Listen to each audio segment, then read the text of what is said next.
সাবেক নির্বাচন কমিশনারের বক্তব্য শুনেননি, অ্যারেস্ট হয়েছে। তিনি কি বলেছেন?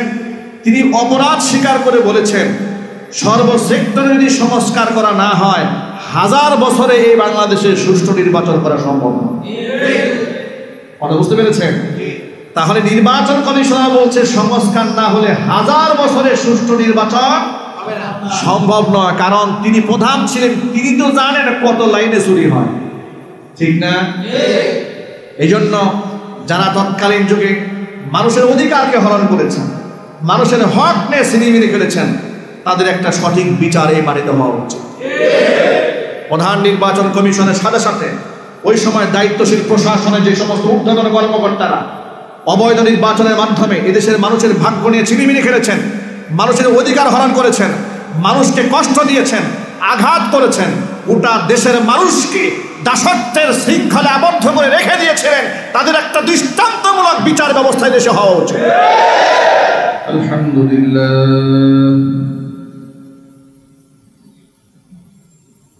আলহামদুলিল্লাহ নাহমাদুহু ওয়া নাস্তাঈনুহু ওয়া নাস্তাগফিরুহু ওয়া নু'মিনু বিহি ওয়া নাতাওয়াক্কালু আলাইহি ওয়া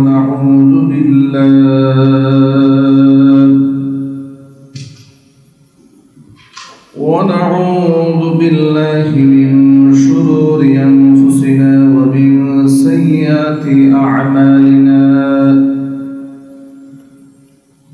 من يهده الله فلا مضل له ومن يضلله فلا هادي له ونشهد أن لا إله إلا الله وحده لا شريك له ونشهد أن سيدنا ونبينا وحبيبنا وشفيعنا ومولانا محمدا عبده ورسوله الذي أرسله بالحق بشيرا ونذيرا وداعيا إلى الله بإذنه وسراجا منيرا أما بعد فأعوذ بالله من الشيطان الرجيم بسم الله الرحمن الرحيم إن الله وملائكته يصلون على النبي يا أيها الذين آمنوا صلوا عليه وسلموا تسليما اللهم صل على محمد وعلى آل محمد كما صليت على إبراهيم وعلى إنك حميد مجيد اللهم بارك على محمد وعلى آل محمد كما باركت على إبراهيم وعلى إنك حميد مجيد মহান আল্লাহ রব্বুল ইজ্জত ওয়াল জালালের আলিশান দরবারে লাখো কোটি শুকরিয়া আদায় করছি যে মহান মালিক তার মহান হুকুম জুমার নামাজ আদায় করার লক্ষ্যে আমাদেরকে যথা সময় তার ঘরে উপস্থিত হওয়ার তৌফিক দান করেছেন। হৃদয়ের সবটুকুন ভালোবাসা উজাড় করে শ্রদ্ধা জড়িত কণ্ঠে মহান মনিবের শেখানো ভাষায় শুকরিয়া আদায় করছি। জবান ছেড়ে দিয়ে সকলে একযোগে বলছি আলহামদুলিল্লাহ। রব্বানা লাকাল হামদ হামদান কাসীরা طيبا مباركا فيه ইয়া রাব্বি লাকাল হামদু কামা ইয়ানবাগি লিজালালি ওয়াজহিকা ওয়া আযীমি সুলতানিকা। আল্লাহ পাক আমাদের জুমার নামাজকে কবুল করুন। আমিন। আমাদের জিন্দেগীর গুনার খাতা আল্লাহ তাআলা মাফ করে দিন। আমিন। কোরআনের নূর দিয়ে আল্লাহ তাআলা আমাদের সিনাগুলো আলোকিত করে দিন। আমিন। কোরআনময় জীবন গড়ার তৌফিক দান করেন। আমিন। কোরআনময় সমাজ বিনির্মাণের তৌফিক দান করেন। আমিন। আমবর্ষা শাহে জামে মসজিদ এবং জামিয়া ইসলামী আমবর্ষা মাদ্রাসা আল্লাহ তাআলা উভয় প্রতিষ্ঠানকে কিয়ামত পর্যন্ত কবুল করুন। আমিন। মসজিদ মাদ্রাসার সকল হাজাত আল্লাহ পাক তার গায়বে খাজানা থেকে মিটিয়ে দিন। আমিন। আমবর্ষা রাহিমাহুল্লাহর কবর আল্লাহ বেহেশতের বাগান বানিয়ে দিন। আমিন। অত্র মসজিদের সাবেক প্রধান খতিব মরহুম আতাউল্লাহ হাফিজজি রাহিমাহুল্লাহ আল্লাহ পাক তার কবরকে বেহেশতের বাগান বানিয়ে দিন। আমিন। তার জিন্দেগীর গুনার খাতা আল্লাহ তাআলা মাফ করে দিন। আমিন। কোরআন মাজিদ থেকে মৌলিক শিক্ষা গ্রহণের তৌফিক আল্লাহ পাক আমাদেরকে দান করেন। আমিন। প্রতি জুমার নামাজ পূর্ব মুহূর্তে সংক্ষিপ্ত খুতবাতে আমরা কোরআন সুন্নাহ থেকে সংক্ষিপ্ত আলোচনা করি আমাদের জীবনটাকে কোরআনময় করার জন্য। বারংবার বলেছি, আজও বলছি, কোরআন সর্বকালের সর্বযুগের সর্বশ্রেষ্ঠ সমাধানের কিতাব। মানবতার মুক্তি, ইহকালীন কল্যাণ, পরকালীন জাহান্নাম থেকে মুক্তি লাভ করে জান্নাত লাভের এক অনন্য পাথেয় হচ্ছে কোরআন মাজিদ। যদিও এই কোরআন মাজিদকে আমরা দুঃখজনক বাস্তবতা, এটাকে আমরা সীমাবদ্ধ জীবনের একটা অংশ বানিয়ে রেখেছি। যদিও কোরআনের শিক্ষাটা সীমাবদ্ধ নয়, এর ব্যাপক বিস্তৃতি, এর প্রশস্ততা আসমান জমিনকে ছাড়িয়ে যায়। এই জ্ঞানের গভীরতা, এর শিক্ষা, এর দীক্ষা, এর আদর্শ ব্যক্তি জীবন, পারিবারিক জীবন, সামাজিক জীবন, রাজনৈতিক অঙ্গন, আন্তর্জাতিক অঙ্গনে, বিশ্ব পরিমণ্ডলে বৈশ্বিক সকল সমস্যার সমাধান কোরআন সর্বমুহূর্তে দেওয়ার জন্য প্রস্তুত হয়ে থাকে। চিৎকার দিয়ে বলেন সুবহানাল্লাহ। গোটা বিশ্ব পরিমণ্ডলে সৎ এবং ইনসাফ ভিত্তিক রাষ্ট্র পরিচালনার জন্য, বিশেষ করে বাংলাদেশের এই মুহূর্তে নেতৃত্বের যে চাহিদা এই রাষ্ট্রে রয়েছে এবং এই দেশের মানুষের সৎ এবং যোগ্য ব্যক্তির নেতৃত্ব পাওয়ার যে আশা রয়েছে, এর আকাঙ্ক্ষা পূরণ করতে পারে একমাত্র ইসলাম।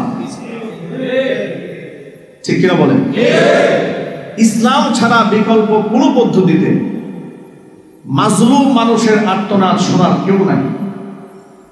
ইনসাফ প্রতিষ্ঠা ইসলাম ছাড়া আদৌ কোনোদিন সম্ভব হবে না।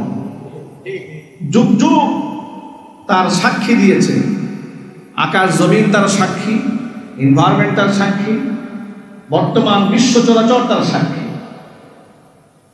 এই জন্য ইমাম গাজ্জালী রহমাতুল্লাহি আলাইহি ইহইয়া উলুমিদ্দিন কিতাবের মধ্যে চমৎকার একটা কথা বলেছেন। কথাটা আমি কোট করেছি। ইমাম গাজ্জালী রাহিমাহুল্লাহ বলেছেন, ইলাম আন্না সালতানাতা ওয়াল মুলকা লা ইয়াকুমানি ইল্লা বিদ্দীন। জেনে রেখো তোমরা, রাজত্ব এবং নেতৃত্ব লা ইয়াকুমানি ইল্লা বিদ্দীন, এটা ধর্ম ছাড়া, দিন ছাড়া কখনো প্রতিষ্ঠিত হতে পারবে না। ওয়াদ্দীন লা ইয়াকুমু ইল্লা বিসুলতান, আর দিনও এটা রাষ্ট্র ব্যবস্থা ছাড়া প্রতিষ্ঠিত রাখা সম্ভব নয়। সুতরাং ফাদ্দীনু আসলুন, ধর্ম হচ্ছে মূল ভিত্তি, ওয়াস সুলতানু হারিসুন, আর নেতৃত্ব হচ্ছে তার পাহারাদার। ধর্ম হচ্ছে মূল ভিত্তি, আর ওই ধর্মকে টিকিয়ে রাখার জন্য নেতৃত্ব হচ্ছে তার মূল পাহারাদার। ওয়ামা লা আসলা লাহু ফামাহদুমুন, যার ভিত্তি নাই তার তো ধ্বংস অনিবার্য। ওয়ামা লা হাদিসা লাহু ফাদায়ুন, আর যার রক্ষক নাই তার নষ্ট হয়ে যাওয়া অবধারিত। সুবহানাল্লাহ, কত চমৎকার এবং গভীর কথা বলেছেন ইমাম গাজ্জালী রাহিমাহুল্লাহ। কিন্তু আধ্যাত্মিক রাহবার তিনি বললেন মা লা আসলা লাহু ফামাহদুমুন, যার ভিত্তি থাকে না তা টিকবে না। কথা ঠিক কিনা বলেন? যদি ফাউন্ডেশন না থাকে এই ইমারত, এই দালান টিকবে টিকবে না। আবার ধরুন আপনি ফাউন্ডেশন করেছেন, দালানও দিয়েছেন, কিন্তু এর রক্ষক নাই, হেফাজত করার কেউ নাই, এটা কি ঠিক থাকবে না নষ্ট হয়ে যাবে? নষ্ট হয়ে যাবে। এবং গাজ্জালী রাহিমাহুল্লাহ নেতৃত্ব এবং দ্বীনকে এভাবে সমন্বয় করেছেন। তিনি বলেছেন দ্বীন ও আসলুন, দ্বীন হচ্ছে, এটা হচ্ছে ভিত্তিমূল একটা রাষ্ট্রের জন্য, আর রাষ্ট্র হচ্ছে সেই দ্বীনের পাহারাদার। রাষ্ট্র যদি ধর্মের পাহারাদারি না করে এই ধর্ম টিকবে না, নষ্ট হয়ে যাবে। এই জন্য ইসলামে খেলাফতের গুরুত্ব অপরিসীম। আপনি কার হাতে নেতৃত্ব দেবেন, কার নেতৃত্ব মানবেন, এটা আপনার মন করা হলে চলবে না যে আমার ভোট আমি দেব, যাকে খুশি তাকে দেব। বক্তব্য শুনতে গেলেও সুন্দর মনে হলেও কথাটি সুন্দর নয়। আমার ভোট আমি দেব, দিনদার ইমানদার ইনসাফগার ব্যক্তিকে দেখে দিন। ঠিক কিনা বলে? এখন আমার আত্মীয় একজন দাঁড়িয়েছে, সুদখোর, ঘুষখোর, মিথ্যাবাদী, লম্পট, বদমাস, মনে চাইলো আমি দিয়ে দিলাম, এর কোনো সুযোগ ইসলামে দেওয়া হয়নি। কিংবা আমার চাচা দাঁড়িয়েছে, গোষ্ঠী সহ দাঁড়িয়ে পুরো চাচার পক্ষে, চাচা মচাচা মদের ব্যবসা করে। বাস্তবতা সমাজে আছে না নাই? ইসলামকে বিশ্বাস করে না, নেতৃত্বে দাঁড়িয়েছে। ইসলামী আইন কানুনের প্রতি শ্রদ্ধা নাই, সম্মান নাই, নেতৃত্বে দাঁড়িয়েছে। তার পেছনে অসংখ্য লোক দাঁড়িয়ে গেল, হয়তো আত্মীয়তার সম্পর্কে, না হয় বন্ধুত্বের খাতিরে। এই ব্যাপারে কোরআন কি বলে, আল্লাহ রাসূল সাল্লাল্লাহু আলাইহি ওয়াসাল্লামের হাদিস কি বলে, এই বিষয়টি আপনাদের সামনে আমরা আলোকপাত করব। আমরা বলি ইনশাআল্লাহ। সমসাময়িক এই বিষয়টি আমরা সিলেক্ট করেছি বর্তমান সমাজ প্রেক্ষাপটকে চিন্তা করে, যে এই মেসেজগুলো গোটা জাতির কানে পৌঁছে দেওয়া দরকার। একটা সময় তো বাংলাদেশে এমন কেটেছে যে এই সমস্ত বিষয় নিয়ে এই মিম্বার থেকে আলোচনা করাই ছিল বড় কঠিন। কথা ঠিক কিনা বলেন? এই ধরনের কোনো সমাধানমূলক কথা, বক্তব্য যদি কোরআন সুন্নাতে কোনো ওলামারা পেশ করতেন, তাহলে একচেটিয়া তাকে বিভিন্ন রাজনৈতিক দলের ট্যাগ দিয়ে তাকে, তার কণ্ঠকে স্তব্ধ করে দেওয়ার জন্য, টুপিটাকে টেনে ধরার জন্য, কিংবা কখনো উগ্রবাদ, মৌলবাদ, জঙ্গিবাদ ইত্যাদি নানাভাবে তাকে ঘায়েল করার জন্য এদেশে একটা চক্র কাজ করেছে। নিদারুণ পরিণতি তাদের ভোগ করতে হয়েছে। স্বৈরতন্ত্র, স্বৈর শাসক বিদায় হয়েছে, কিন্তু স্বৈরতন্ত্র এখনো পর্যন্ত আছে।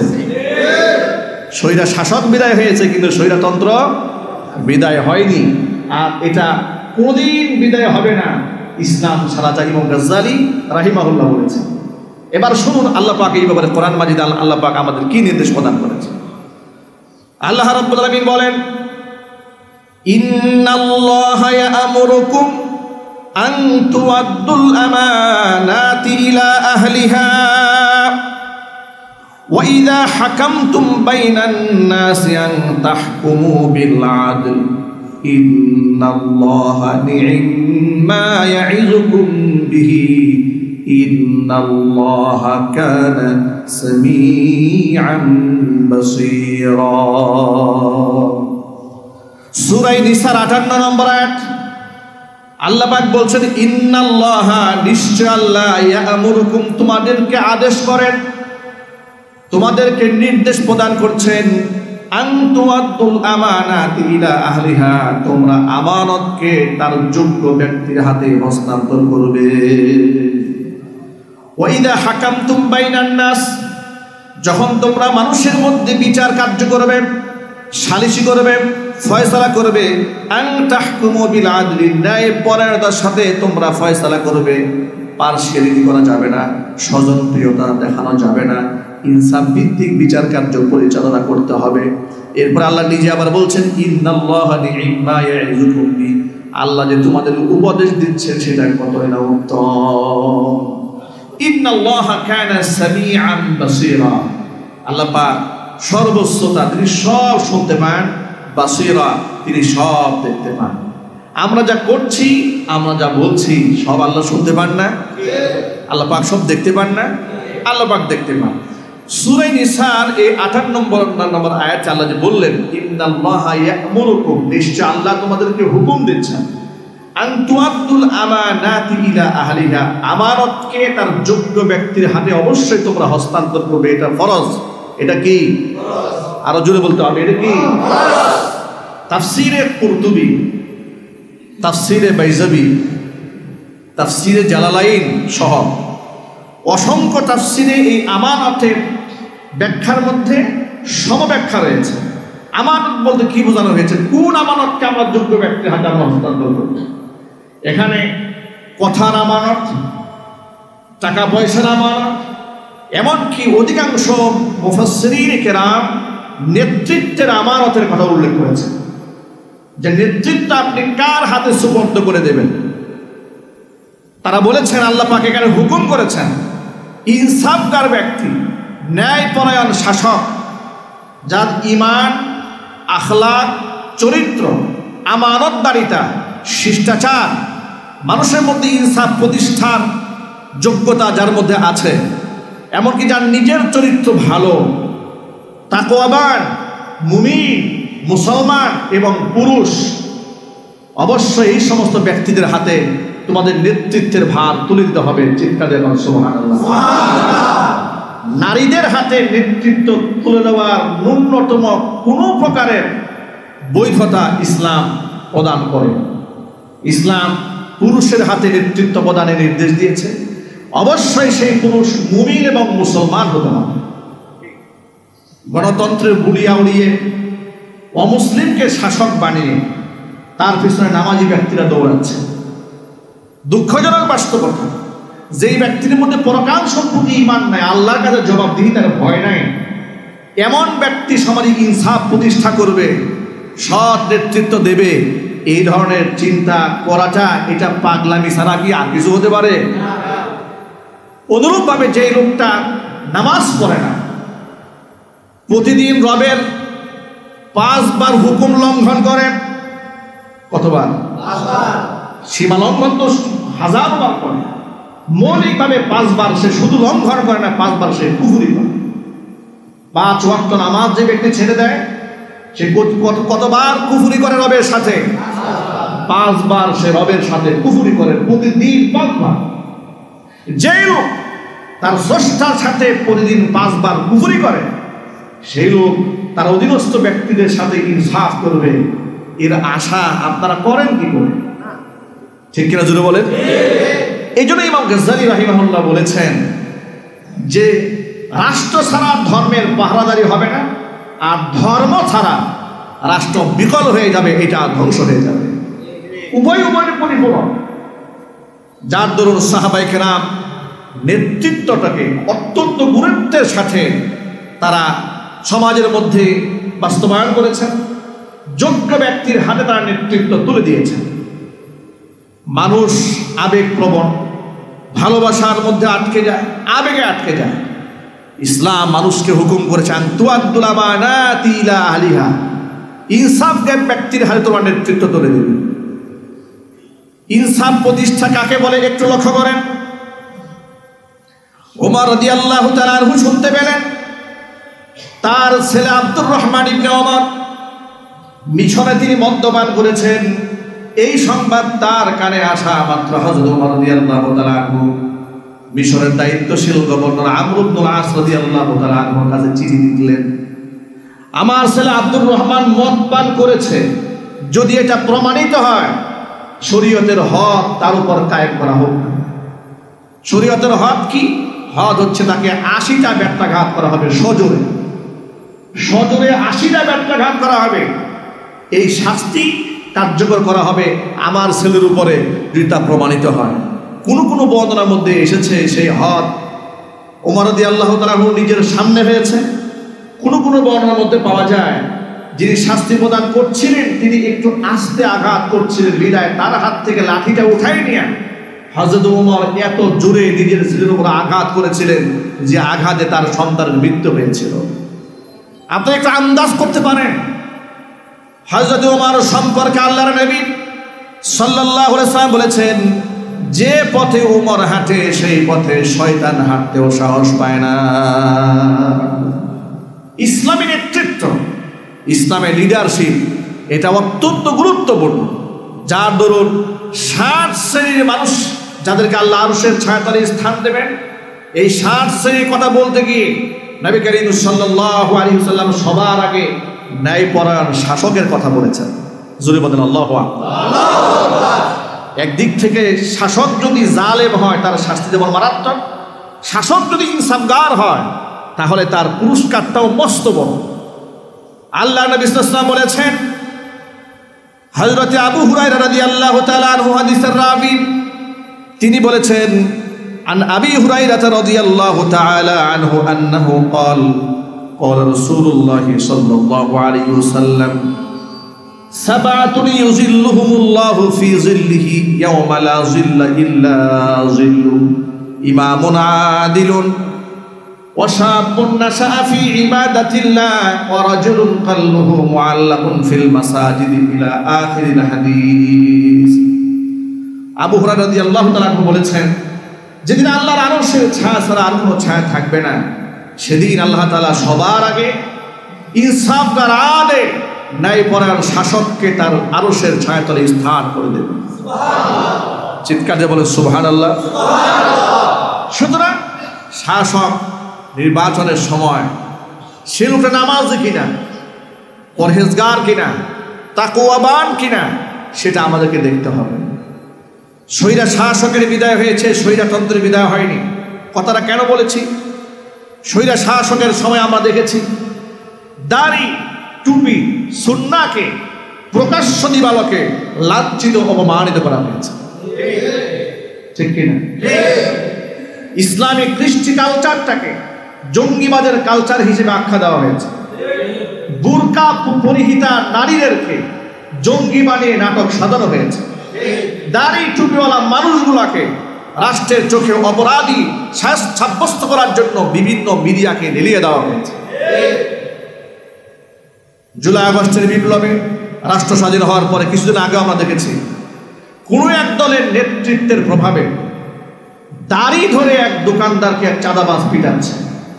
দাড়ি এভাবে খামসায়া ধরে তাকে দাড়ি ছাড়িয়ে দেওয়া হয়েছে, আবার জোর করে দাড়ির মধ্যে হানা দিয়েছে, আবার ছেড়ে দেওয়া হয়েছে, আবার হানা দিয়েছে। দাড়ির উপর যে ক্ষোভ, এই ক্ষোভটা আমরা স্বৈরা শাসকের আমলেও দেখেছি। তাদের বিদায় হওয়ার পর আবারও সেই ক্ষোভ দাড়ির উপরে হানা দিয়েছে। এই ক্ষেত্রে দিনদার ইমানদার মানুষগুলো তারা তাদের হৃদয়ে রক্তক্ষরণ হয়েছে, কষ্ট পেয়েছে। আমাদের কাছে লোকেরা জানতে চেয়েছে, কারো যদি দাড়ির উপর ক্ষোভ থাকে তাহলে শরীয়তে তার মাসলা নেই।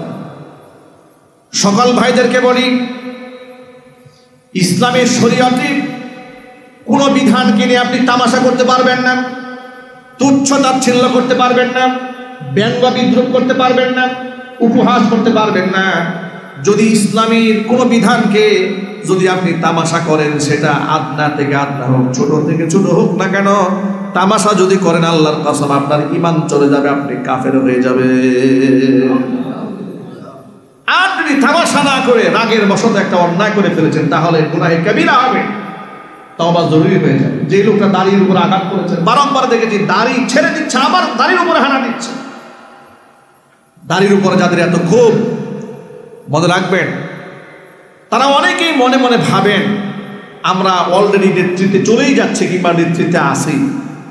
ওটা বাংলাদেশের সকল মুমিন মুসলমানদেরকে কোরআন মাজিদের সূরাতুন নিসার 58 নম্বর আয়াত হুকুম করছে, না আমি অর্ডার করছি না, আল্লাহ হুকুম করছেন, নেতৃত্ব দেবে ইমানদারদের হাতে। ইনশাআল্লাহ বলেন ইনশাআল্লাহ, একটু জোরে বলতে হবে ইনশাআল্লাহ। এটা আমি বলেছি? কে বলছেন? আল্লাহ কি শুধু নসিহত করেছেন না হুকুম দিয়েছেন? আল্লাহ অর্ডার করেছেন। আল্লাহর অর্ডার মানা কি সুন্নাত না ফরজ? ফরজ, ফরজ হুকুম। নেতৃত্ব আমানত, এটা যোগ্য ইমানদারদের হাতে তুলে দিতে হবে। আল্লাহ পাক যেন তৌফিক দান করেন, জোরে করে আমিন।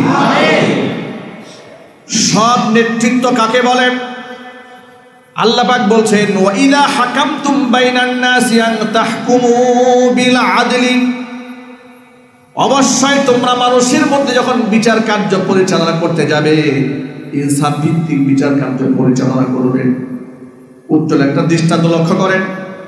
হযরত ওমর রাদিয়াল্লাহু তাআলা আনহু শাসনামলে আল্লাহর নবী সাল্লাল্লাহু আলাইহি ওয়াসাল্লামের কলিজার টুকরা মেয়ে ফাতিমাতুজ জাহরা রাদিয়াল্লাহু তাআলা আনহার জামাতা হযরত আলী কাররামাল্লাহু ওয়াজহা হযরত উমরের কাছে মামলা দায়ের করলেন এক ইহুদির বিরুদ্ধে।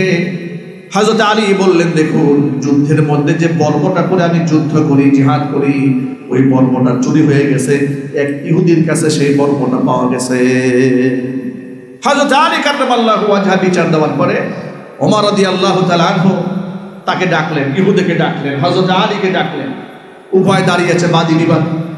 হযরত আলীকে জানতে চাইলেন, জিজ্ঞেস করলেন, আলী, লোহার বর্মটি আপনার? বলে, হ্যাঁ আমার। কোনো প্রমাণ আছে আপনার কাছে? বলে, আছে। কি প্রমাণ? আমার ছেলে হাসান, আমার ছেলে হুসাইন, তারা সাক্ষ্য দেবে, আমার দুই ছেলে সাক্ষ্য দেবে বর্মটি আমার। তিনি বললেন, হযরত উমর বললেন, আলী, ইসলামী শরীয়তে নিজের ঔরজার সন্তান বাবার পক্ষে সাক্ষী হতে পারে না। সুবহানাল্লাহ বলবেন না? কেন? বাবা অপরাধী হলেও, মিথ্যাবাদী হলেও পার্সিয়ালিটি হওয়ার সুযোগ থাকে। হযরত আলী কাররামাল্লাহু ওয়াজহা খলিফাতুল মুসলিমিনকে জিজ্ঞেস করলেন, আমিরুল মুমিনিন, আপনি কি হাসান এবং হুসাইনের ব্যাপারে এই সন্দেহ পোষণ করছেন, যার ব্যাপারে নবী করিম সাল্লাল্লাহু আলাইহি ওয়াসাল্লাম বলেছেন, ওয়াল হাসান ওয়াল হুসাইনু সাইয়্যিদা শাবাবি আহলিল জান্নাহ, হাসান এবং হুসাইন জান্নাতি যুবকদের সর্দার হবে? হযরত ওমর বললেন, হযরত আলী, হাসান হুসাইন সত্য কথা বলবে, কোনো সন্দেহ আমার নাই, কিন্তু ইসলামী শরীয়তের মূলনীতি হচ্ছে বাবার পক্ষে সন্তান সাক্ষী দিতে পারবে না। হাসান হুসাইন জান্নাতি মানুষ, তারা মিথ্যা কথা বলবে না, এটা আমি জানি। এরপরেও শুধুমাত্র আইনের দিক থেকে বেইনসাফ যেন না হয়ে যায়, আজকে যদি আমি এই রায়টার সুযোগ করে দেই, বাবার পক্ষে চিরদিন কিয়ামত পর্যন্ত মানুষগুলা, সন্তানেরা বাবার পক্ষে সাক্ষী দেওয়ার সুযোগ পেয়ে যাবে। এই সুযোগটা আমি দিতে পারবো না, আপনি অন্য সাক্ষী দাঁড় করান। তিনি বলেন, আমার গোলাম আছে, গোলাম সাক্ষী দেবে। হযরত আলী কাররামাল্লাহু ওয়াজহার কথা শুনে ওমর রাদিয়াল্লাহু তাআলা আনহু বলছেন, আপনার গোলাম, আপনি মনিব, তো মনিবের পক্ষে গোলাম কথা বলবে, এটা স্বাভাবিক, এই সাক্ষ্য গ্রহণযোগ্য নয়, আপনি অন্য কোনো সাক্ষী দাঁড় করান। সুবহানাল্লাহ বলবেন? কোন সাক্ষী দাঁড় করাতে না পেরে ইহুদি এতক্ষণ পর্যন্ত এই বক্তব্যগুলো দাঁড়িয়ে শুনছেন। সে তো জানে যে অপরাধটা আসলে কে করেছে। সে যে চুরির বর্ম নিয়ে দাঁড়িয়ে আছে, পৃথিবীর কেউ না জানলেও ইহুদি নিজে তো জানে, ঠিক কিনা? ইসলামের এই সুন্দর বিচার ব্যবস্থা দেখে এবার হযরত ওমর রাদিয়াল্লাহু তাআলা রায় দিয়ে দিলেন, হযরত আলী, যেহেতু আপনি আপনার পক্ষে যথেষ্ট পরিমাণ সাক্ষ্য প্রমাণ দাঁড় করাতে পারেননি, তাহলে আপনার দাবির পক্ষে আমি রায় দিতে পারছি না। এটা যার হাতে রয়েছে, কারণ যার দখলে সম্পদ থাকে তারই মালিকানা বলে গণ্য হয়, যদি প্রমাণ আপনি দাঁড় করাতে না পারেন। সুতরাং ইহুদির পক্ষে তিনি রায় দিয়ে দিলেন। রায় দিয়ে দেওয়া মাত্র ইহুদি কান করায় দাঁড়িয়ে বলছেন, আমিরুল মুমিনিন, আমাকে একটু কথা বলার সুযোগ দেন।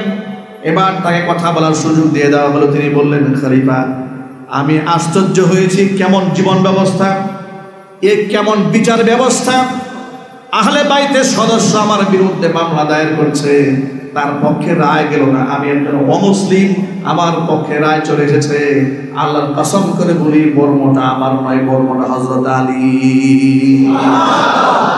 ইসলামের এই সুন্দর বিচার ব্যবস্থা দেখে, ইসলামের সত্যতা উপলব্ধি করতে পেরে, আজকের এই বিচার কার্যালয়ের ভিতরে আপনাদের সকলকে সাক্ষী রেখে কালিমার ঘোষণা দিয়ে দিচ্ছি, তিনি পড়লেন, লা ইলাহা ইল্লাল্লাহু মুহাম্মাদুর রাসূলুল্লাহ সাল্লাল্লাহু আলাইহি ওয়াসাল্লাম।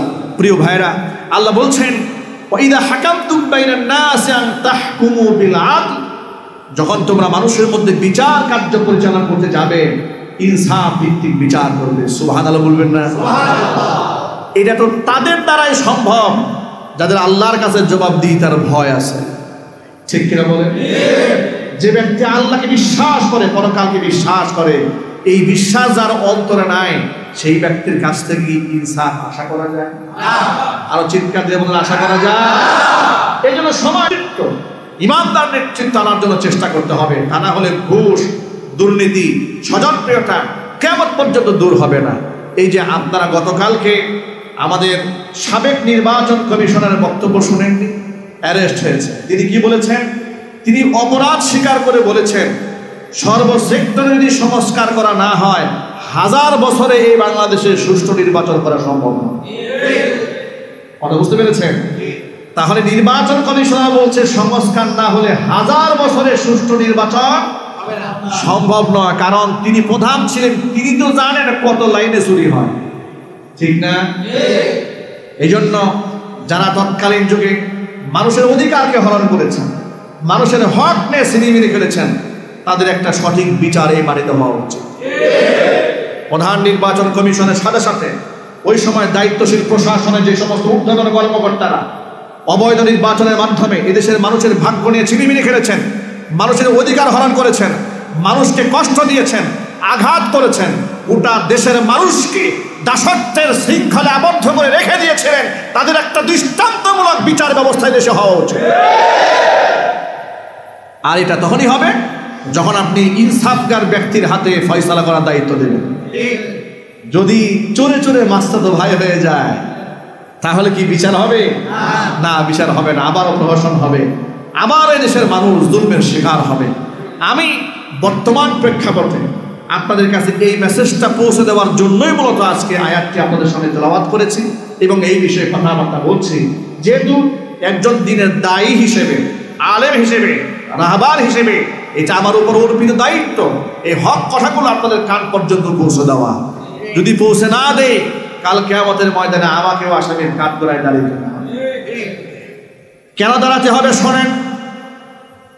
নবী করিম সাল্লাল্লাহু আলাইহি ওয়াসাল্লাম বলেছেন, আলা কুল্লুকুম রাইন ওয়া কুল্লুকুম মাসউলুন আন রাইয়াতিহি, তোমরা প্রত্যেকেই দায়িত্বশীল আর প্রত্যেকের দায়িত্বের ব্যাপারে আল্লাহর আদালতে তোমাদেরকে জবাবদিহিতা করতে হবে।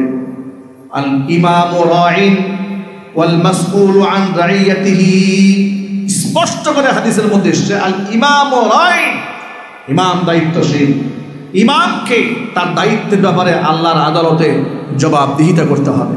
সুতরাং আল্লাহর নির্দেশকে আপনাদের সামনে আমরা উপস্থাপন করেছি, আল্লাহর হুকুমকে আপনাদের সামনে উপস্থাপন করেছি।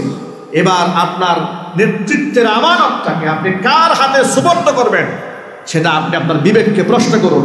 যার মধ্যে নামাজ নাই, যার মধ্যে আল্লাহ নাই, যার মধ্যে আল্লাহর পরকালের চিন্তা নাই, যার মধ্যে ইনসাফ নাই, যার মধ্যে জুলম আছে, যার আমল আখলাকের মধ্যে টেন্ডারবাজি আছে, চান্দাবাজি আছে, শোষণ আছে, মাদক কারবারি আছে, চুরা কারবারি আছে, এমনকি সিন্ডিকেট বাণিজ্য আছে, এই সমস্ত ব্যক্তিরা সমাজের মধ্যে আধিপত্য বিস্তার করে বসে থাকবে আর আমরা সারা জীবন জুলমের বিরুদ্ধে ওয়াজ করে যাব, জুলম দেশ থেকে কোনোদিন বন্ধ হবে না।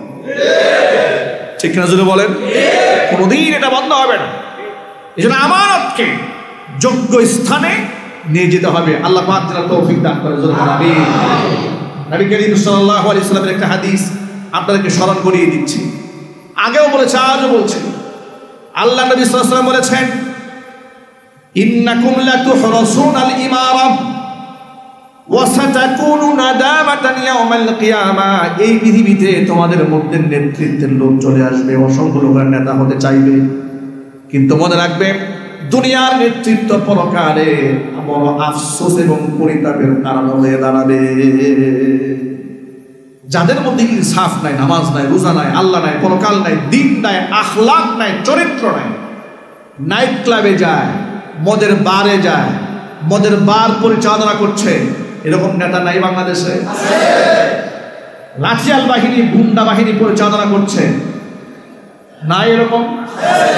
বিভিন্ন বাজার দখল করে রেখেছে, রাস্তাঘাট অবরুদ্ধ করে রেখে দিয়েছে, গাড়িগুলো শহরে ঢুকতে পারে না চাঁদাবাজদের কারণে, আছে না নাই?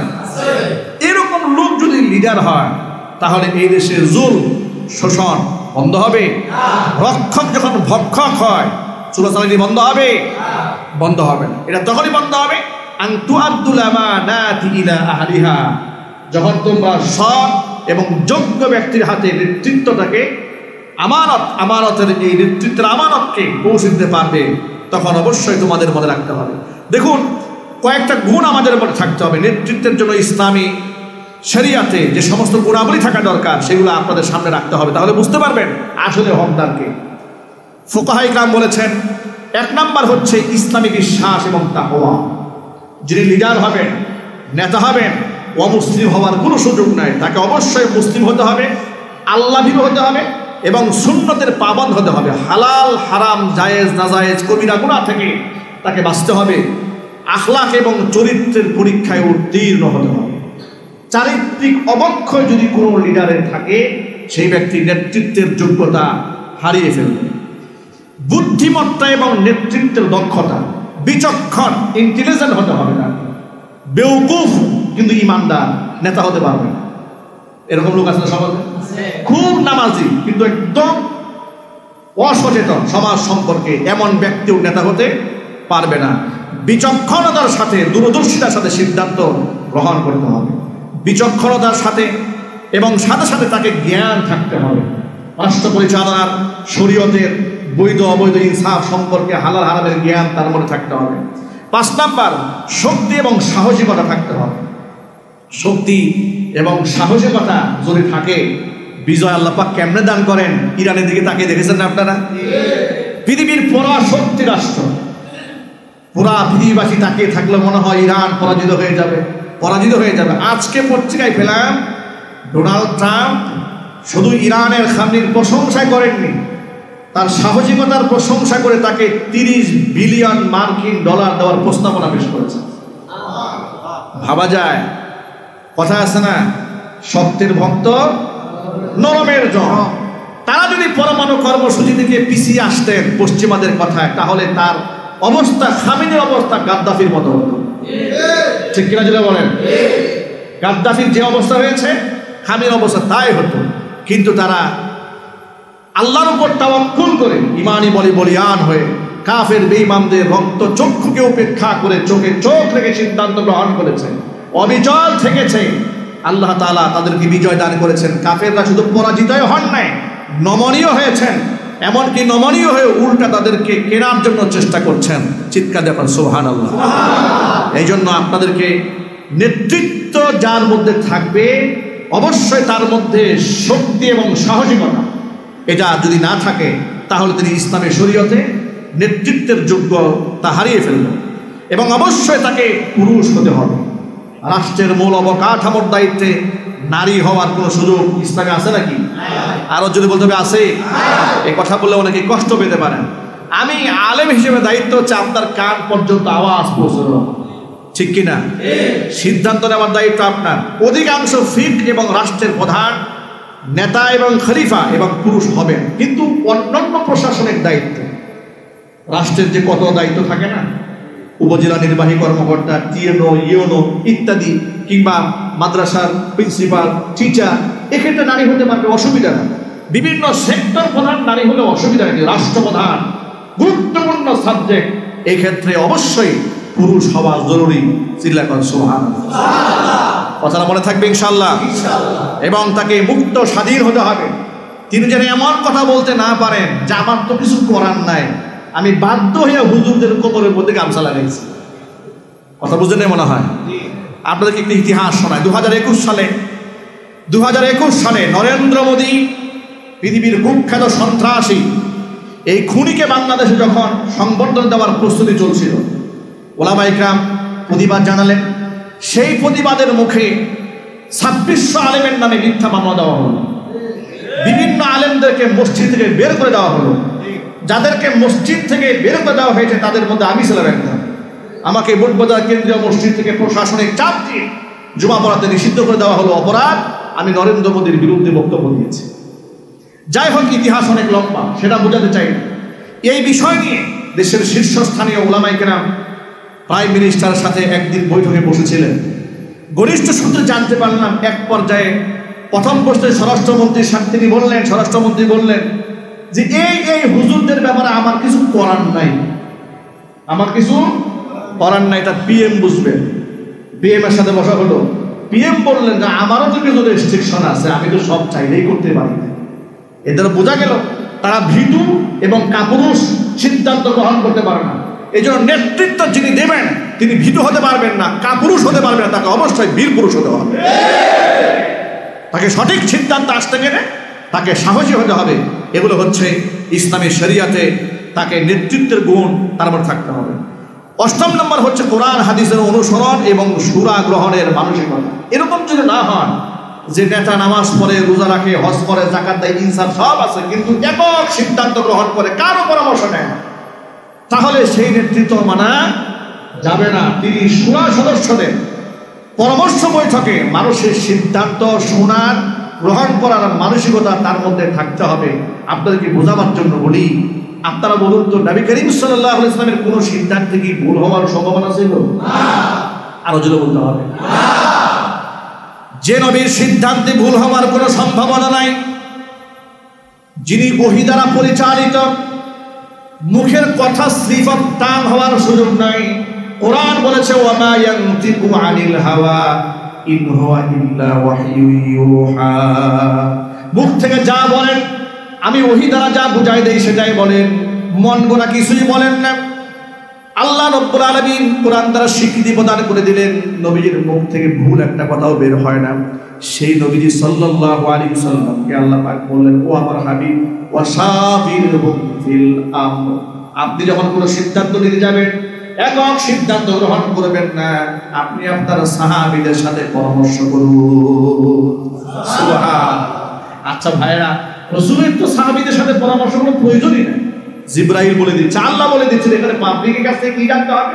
হুজুরকে আল্লাহ বললেন সাহাবীরহুম ফিল আমর, অবশ্য আপনি সাহাবীদের সাথে পরামর্শ করবেন। তবে ফাইদা আযামতা ফাতাওয়াক্কাল আলাল্লাহ, আপনি সকলের পরামর্শ শোনার পরে আপনার মন যে ব্যাপারে স্থির হয়, অধিকাংশ যা বলেছে সেটা আপনি নেবেন, জরুরি নয়।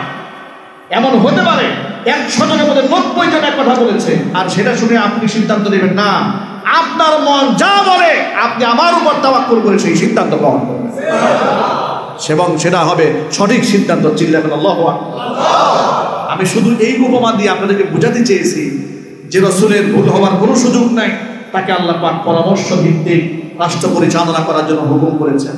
আর আমাদের সমাজের লিডারদের অবস্থা এমন হয়েছে, নেতা যা বলেছে 3 লাখের জায়গায় 30 লাখ মুখে বের হয়ে গেছে, ওইটাই সংবিধান হয়ে গেছে। ঠিক কিনা বলেন? না, এটা হওয়া যাবে না। নেতা ভুল করতে পারে, ইমাম ভুল করতে পারে। আমি নামাজ পড়াচ্ছি, আমার তেলাওয়াতে ভুল হলে লুকমা দেওয়ার লোক পিছনে আসে না? সুবহানাল্লাহ বলেন।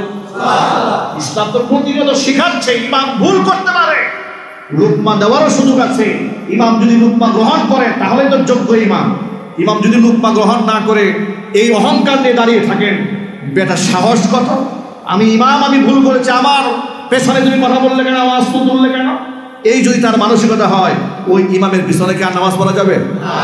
সুতরাং যে ব্যক্তি মুসলিম সমাজের লিডার হবে, মানুষের পরামর্শ নেওয়ার যোগ্যতা থাকতে হবে, এবং সঠিক পরামর্শ দিলে সেটা গ্রহণ করার মতো মানসিকতাও থাকতে হবে। আল্লাহ রাব্বুল আলামিন যোগ্য আমানতের এই নেতৃত্বকে সমাজের যোগ্য ব্যক্তিদের হাতে, ইমামদার ব্যক্তিদের হাতে, তাকওয়াবান পরহেজগার মানুষের হাতে, সাহসী খুদা ভীরু, আল্লাহ ভীরু, পরকালমুখী মানুষের হাতে হস্তান্তর করার তৌফিক আমাদেরকে দান করেন, এবং একটি কোরআনময় একটি সুন্দর সমাজ বিনিময়ের তৌফিক আল্লাহ পাক আমাদেরকে দান করেন। আমরা বলি আমিন।